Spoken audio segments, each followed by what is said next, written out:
United forum of all আদিবাসী অর্গানাইজেশনের ডাকে আদিবাসীদের অত্যাচার, বঞ্চনা, শোষণ, ভূমিহীনদের পাট্টা প্রদান, আদিবাসীদের জমি কেন কেড়ে নেওয়া হচ্ছে এবং ফেক এসটি সার্টিফিকেট সহ আরো অনেক দাবি নিয়ে কাল 2রা সেপ্টেম্বর 2025 মঙ্গলবার ছিল পশ্চিম মেদিনীপুর জেলা শাসকের নিকট গণ ডেপুটেশন দেওয়া। দাসপুর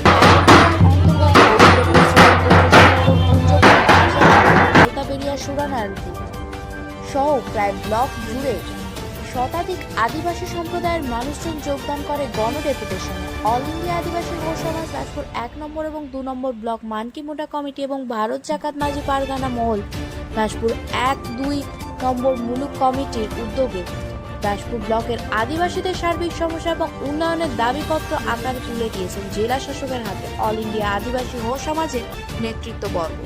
ক্যামেরায় রাজকুমার বান্ডরার সাথে কৌশিক কাপড়ের রিপোর্ট, সত্যের সন্ধানে সংবাদ প্রতিদিন লোকাল নিউজ। নিপীড়িত তারই প্রতিবাদে আজকে এই বিক্ষোভ মিছিল।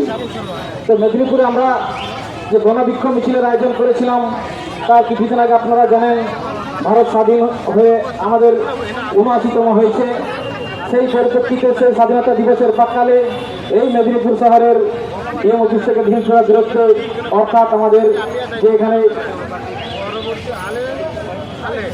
মেদিনীপুরে যে চার্জ স্কুল রয়েছে সেই স্কুল আপনারা জানেন বছরের 15ই আগস্ট ফুটবল খেলার আয়োজন করা হয়। সেই ফুটবল খেলার মাঠের মধ্যে যে আমাদের শিক্ষক মহাশয় ছিলেন সেই দিনের খেলার যে বিচারের বিভাগের দায়িত্ব নিয়েছিলেন তাকে পরিকল্পিতভাবে যে মাঠের মধ্যে একজন পাবলিক ঢুকে তাকে যেভাবে লাথি মেরেছে, শুধু সে মাস্টারের উপর বা সে মানুষের উপর যে আদিবাসী মানুষের উপর যে একটা অভিমান নেমেছে এটা নয়। আপনাদেরকে ভাবতে হবে সেই মানুষ শুধু সেদিনে শুধু বিচারের বিভাগে দায়িত্ব নিচ্ছিলেন এটা নয়, তিনি একজন শিক্ষক। অর্থাৎ এই যে অপমান, এই যে আদিবাসী মানুষের প্রতি যে একটা সংকল্প সেটা কিন্তু তাম পশ্চিমবাংলার আদিবাসী মানুষের মধ্যে একটা দাগ হয়ে রয়ে গেছে। তার প্রতিবাদে আমরা দেখেছিলাম বিভিন্ন মানুষ সেই রাস্তায় দাঁড়িয়ে প্রতিবাদ করতে নেমেছিলেন, কিন্তু সেই মানুষের প্রটোকল অনুযায়ী এখানকার যে পুলিশ প্রশাসন তড়িঘড়ি ওনাকে অ্যারেস্ট করেছিলেন। কিন্তু দুঃখিত সেখানে আমরা ডিমান্ড রেখেছিলাম যে অ্যাট্রসিটি অ্যাক্ট এসটি/এসসিতে আইন রয়েছে সেই আইন মোতাবেক যাতে তার উপরে রুজু করা হয়, কিন্তু দুঃখের বিষয় তিনিও আমাদের এসটি/এসসির মধ্যেই পড়েন, তাই ওনার উপর সেই ধারাটা কিন্তু লাগু করা হয়নি। তাই উনি নির্দিষ্ট প্রটোকল মেনে জয়েন পেয়েছেন। এবং পূর্ববর্তী আমরা যদি দেখি বাঁকুড়াতে এক প্রফেসরের উপর যে ওখানে যে উনি কলেজে একটা প্রফেসর করেন, সেখানে চাকরি করেন, ঠিক বাড়ি ফেরার পরে তার উপরে একটা অত্যাচার হয়েছে। এই যে একটা আমাদের আদিবাসী মানুষের মধ্যে যে একটা অত্যাচার, সেই অত্যাচারের বিরুদ্ধে যদি আমরা একতা করতে হবে যে রুখে না দাঁড়ায়, আগামী দিনে আদিবাসী মানুষ আমরা কোথায় থাকবো, তার কাছে আমরা আমাদের দুঃখের কথা বলবো, সেটা আমাদের মধ্যে থাকবে না। তাই আপনারা যারা এসছেন সকল আদিবাসী মা ভাই বোনদের বলবো, আপনারা এবং আমাদের যারা বিভিন্ন সংগঠনের নেতৃত্বরা রয়েছেন আপনারা একতাবদ্ধ হন। আপনারা বিভিন্ন সামাজিক সংগঠনের সঙ্গে আপনারা মিলিতবদ্ধ হয়ে গ্রামে চলে যে প্রচার কর্মসূচি আমাদের ফোরামের পক্ষ থেকে এই সেপ্টেম্বর থেকে নেওয়া হচ্ছে, আপনারা সকলকে হাতে হাত রেখে আমরা গ্রামে চলো অভিযানের মধ্য দিয়ে আমাদের আদিবাসী মানুষের যে সচেতন করবো আমরা, সেটা আপনারা সকলে সহযোগিতা করবেন, এই আশা আমরা রাখবো।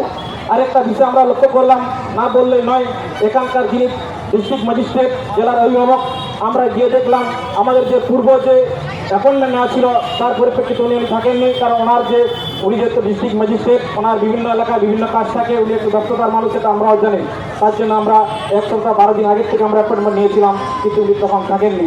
বাধ্য হয়ে আমরা এখানে বিভিন্ন আমরা যারা সংগঠনের নেতৃত্বে ছিলাম আমরা আলোচনা মাফিক ওখানে মাধ্যমে আমরা যে সিএ আছেন ওনার মাধ্যমে আমরা খবর পাঠাই, তারপর উনি আসেন। কিন্তু একটা দুঃখিত আমরা এখানে যে ডিএম সাহেব আমাদের একটা কথা বললেন যে আপনারা সংগঠনের মধ্যে দিয়ে যদি কোনো বাড়াবাড়ি কাজ করেন আপনাদের শাস্তিযোগ্য অপরাধ হবে এবং অপরন্ত অ্যারেস্ট করা যেতে পারে।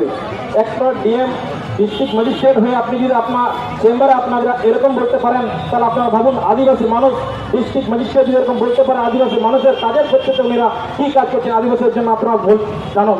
আপনাদের বুঝতে হবে, দেখতে হবে আমাদের যে কাস্ট সার্টিফিকেট বাবা সাহেব আম্বেদকরের নেতৃত্বে যে আমরা পেয়ে থাকি আদিবাসী মর্যাদার যে এসটি সার্টিফিকেট, সেই এসটি পাশে আজকে চুরে যাচ্ছে। আগামী দিনে আমাদের যে জমি জায়গা সেই এসটি ভুয়ো এসটি সার্টিফিকেটের নাম করে বিভিন্ন আদিবাসী মানুষ সেই এসটি সার্টিফিকেটকে বানিয়ে তারা আমাদের জমি জায়গা হাতে নেওয়া হচ্ছে। তাই এই জাতচোর এই জাতি করে যে সরকার যে পরিকল্পনা নিয়েছে তার বিরুদ্ধে আপনারা রুখে দাঁড়ান। এই কথা বলে আগামী দিন আবার আপনারা এরকমভাবে সবাই সম্মিলিত একতাবদ্ধ হব। এই কথা বলে আবার আমার সকলকে এখানকার উপস্থিত মা বাবা ভাই বোনদের জানাই সংগ্রামী হুলঝার। এই কথা বলে আমার বক্তব্য শেষ করছি। মানকার সালাম করে